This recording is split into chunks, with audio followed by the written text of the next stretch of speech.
అందరికీ నమస్కారం. మరి బతుకమ్మ పండుగ అంటేనే తెలంగాణ రాష్ట్రంలో మాత్రమే జరిగే గొప్ప పండుగ, పూల పండుగ. అందరూ పూలతో దేవుణ్ణి పూజిస్తారు. మరి ఆ పూలనే బతుకమ్మగా పేర్చి ఆ గౌరీదేవి రూపంలో మనం కొలుస్తాము. ముఖ్యంగా తెలంగాణ రాష్ట్ర ఆడబిడ్డలు ఈ పండుగ అనగానే కొత్త బట్టలు, అలాగే పుట్టినిల్లు గుర్తొస్తాయి. మరి ఈ పండుగ సందర్భంగా హుస్నాబాద్ పట్టణ నియోజకవర్గ ప్రజలందరికీ, ప్రజాప్రతినిధులకు, అలాగే ఆడపడుచులకు, అన్నదమ్ములకు, అక్క చెల్లెళ్లకు, చిన్నలకు, పెద్దలకు అందరికీ కూడా పెద్ద బతుకమ్మ మరియు విజయదశమి శుభాకాంక్షలు. అలాగే ఇప్పుడు దేవి నవరాత్రులు నడుస్తున్నాయి.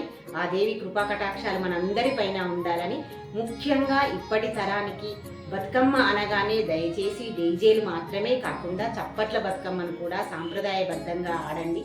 ముఖ్యంగా మాతృమూర్తులంతా కూడా దీనికి ఏకమయ్యి మంచిగా సాంప్రదాయబద్ధంగా చప్పట్లతో ఆడి, అలాగే సహజ సిద్ధమైన రంగులతో, పువ్వులతో మాత్రమే పేర్చి పర్యావరణాన్ని కాపాడదాం.